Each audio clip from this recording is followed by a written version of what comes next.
Not today. Touch it. Touch it. It'll start doing it again. Marty, look. Look. Nobody's usually being smart.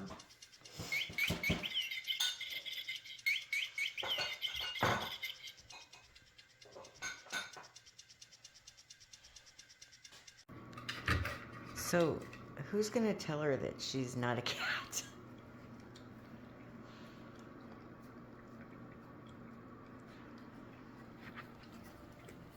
What's she doing? Olive. That's Marty's.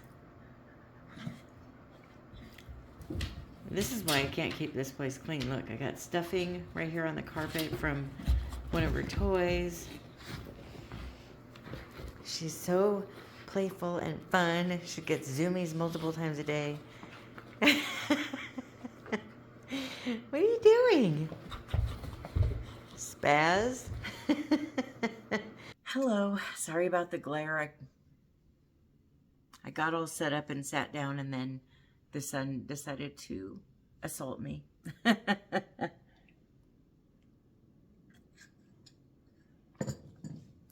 think this angle will work better. I just finished filming a Christmas haul for my main channel, and I wanted to slide on here and let you know that I finished my first book of November. For Nonfiction November, I read This and That by Betty Davis. Really, it was written by Michael Herskowitz, though. I like that she doesn't use ghostwriters. She actually announces who the author is and gives them the credit for writing it. When I was talking to you about my list of TBR possibilities, I mentioned The Girl Who Walked Home Alone. This is not the one that I have read, though, yet. So I was trying to find this on audio because, you know, I love to listen to books and read them. And that way, if I'm doing the dishes, I can listen. And then when I'm done doing the dishes, I can sit down and pick it up and read it. I might still read this month. But if not, I did read or listen to This and That. And this one has a copyright of 1987. This book feels like sitting down to drink coffee on like a vacation weekend or something with a friend. It goes on, the audio was I think 5 hours long, but it's basically any question I might actually have about her and her life, she answers. Now, of course, just like in this book, there's some things that she left out. So I kind of feel like it filled in the blanks that this book didn't fill in.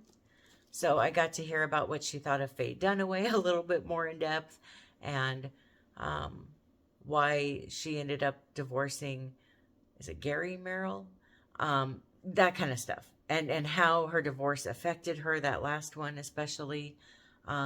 She talks more about her feelings about things and her feelings being hurt by things, and she's very vulnerable in this book.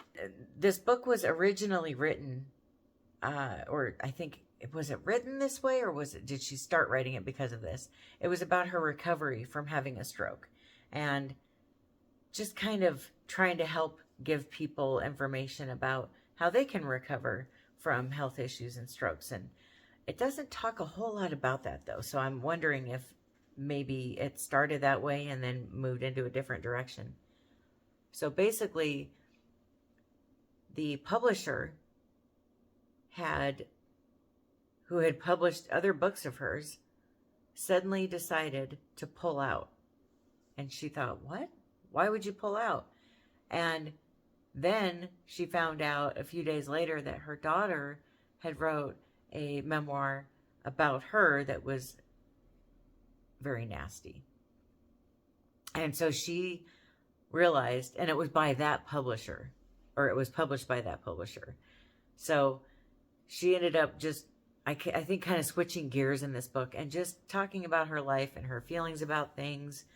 She gave a lot of advice, and different nuggets of things that she learned over the years. But she did feel very betrayed by her daughter. And I just loved how honest and vulnerable she is or was in this book.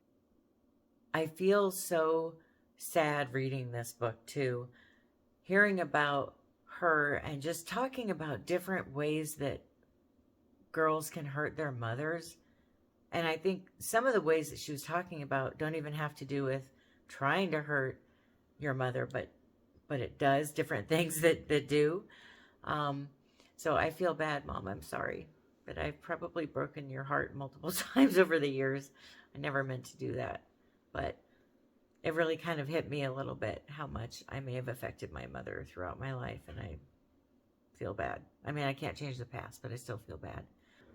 Every time I read a book about Betty Davis where the author is with her, which that's all I'm willing to read, because if I'm going to read about someone's life, I want them to have authorized it. I don't like this whole scathing book about somebody else kind of thing. I actually didn't even get 4 chapters into this book before I went on eBay and bought a copy for myself, because I want to reread it. I want to annotate it.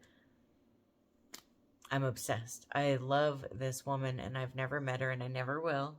Maybe in heaven. But I love her movies too. Poor Brad. Every night when we go to bed, I've got a different Betty Davis movie on.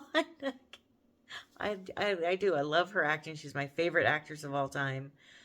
And I just love the way that she looked at the world and just how honest she was. And I don't think she was what people would have thought. Another neat thing about this book is there's an entire chapter written very honestly by a woman who was her assistant for, I think, 10 or 11 years, talking about what she genuinely thought of Betty Davis and just what kind of person she was. And it's just, I love that. I love the honesty. So Joan Crawford, who she was with in Whatever Happened to Baby Jane, were they in Hush Hush Sweet Charlotte together?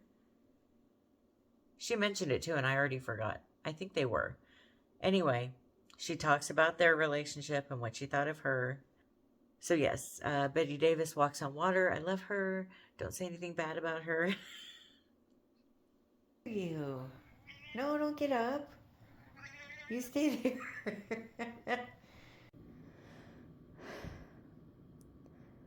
This is where I like to sit on the couch, and pretty much every time I get up, she will come and sit in this spot and then pout at me if I ask her to move. I think it's so cute. Hello. It's, what is it, puppy? It's, Tuesday night, and I just finished 2 books today, and I wanted to talk to you about them. And even though it's getting kind of close to our bedtime, I thought, well, you might want to see cute Olive, because she's just being so snuggly and adorable. There. Okay, so first off, I read Creating Christmas Memories, Family Traditions for a Lifetime by Cherry Fuller.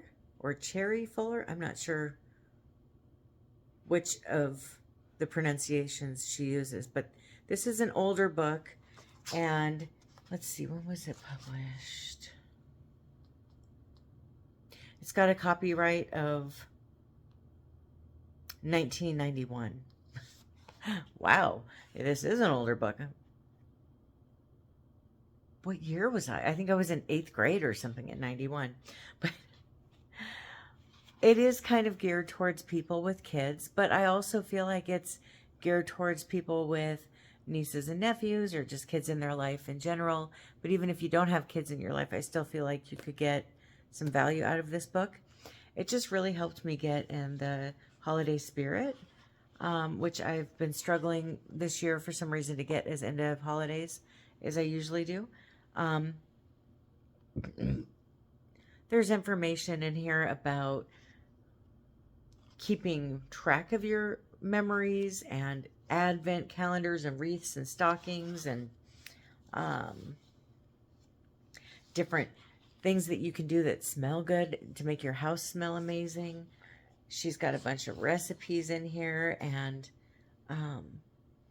poems and quotes and Bible verses and song lyrics, different gifts that you can make for people in your family. Oh, my favorite part is giving back at Christmas, different volunteer work or different types of things you can do for people that might be in need in some way, which I'm really I feel like giving is really the biggest gift of the season, not receiving. So I really enjoy that. But there is a lot of Bible quotes and such in here. So if you're not, well, I don't know if it would matter if you're not religious, but if you are anti-religion, it might be a bit much for you to read this one. But it's a really beautiful book talking about memories to hold on to. And even though people give, eventually you have to give those things they give you away, and when to do that and how to do that. And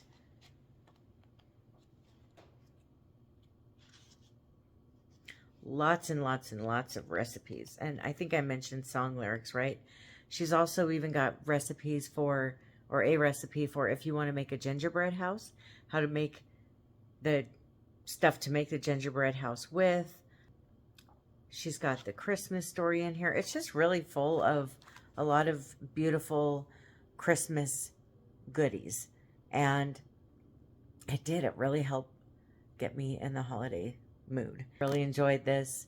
For me, this is a 5-star. I've got probably 5 or 6 different books about holidays and how to enhance the traditions and the feel of the holidays, and they're usually a 2 or 3 star, but this one is really good. I really enjoy it. And then, maybe that's why she's tired, Olive and I listened to The Woman in Me by Britney Spears. And we did it in just over 24 hours. We listened to the audio. Did I say that? I can't remember if I did or not. It wasn't what I expected. But one thing I realized recently, I went to something dealing with BravoCon. And I realized how often people in real life aren't what we think they are. Famous people.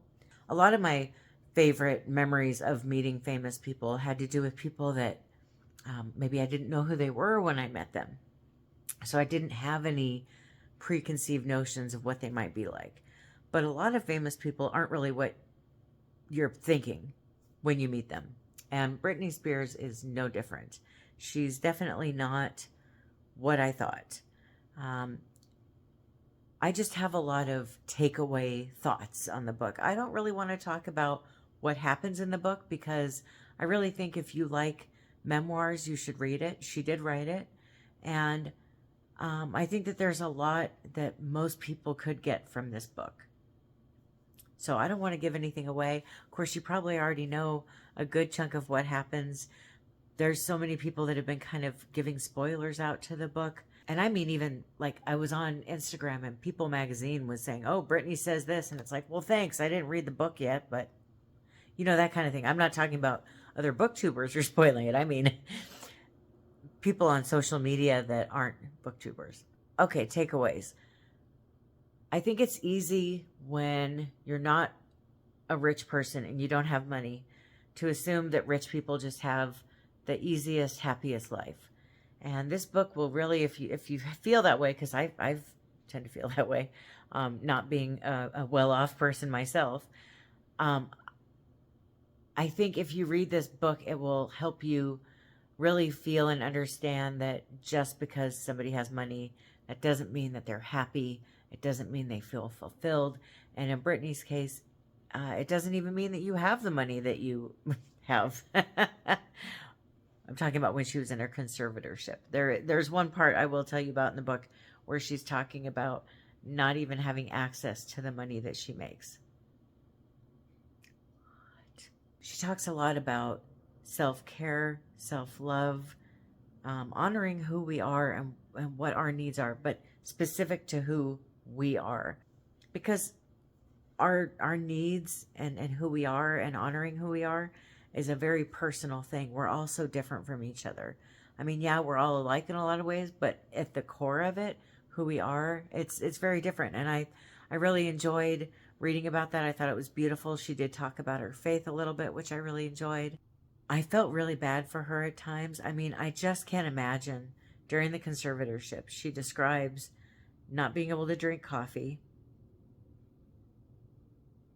not being able to drink alcohol, not being able to eat the food that she wants to eat. I mean, think about that for a minute, ladies. If you're on your period and you're craving chocolate and you can't have any,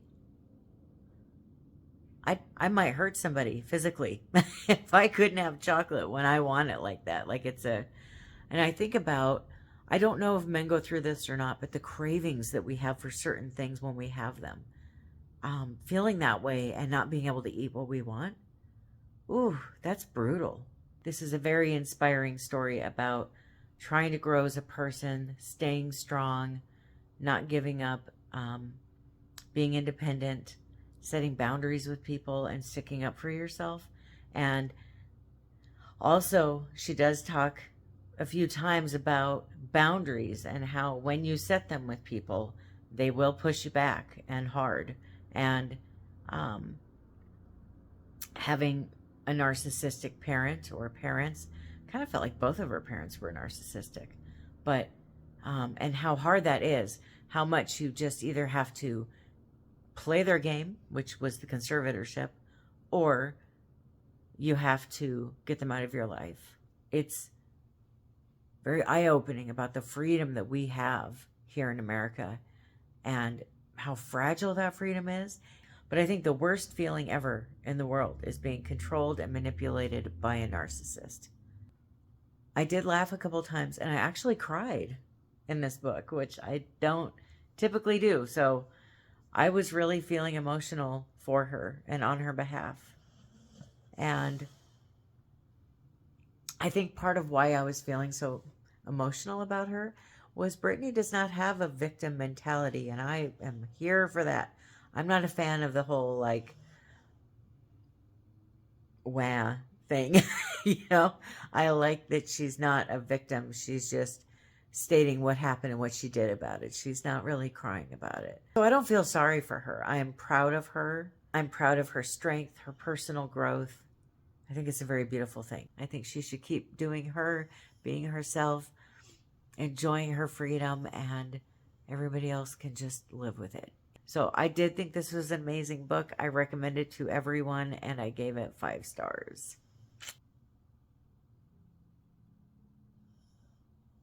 She's so cute.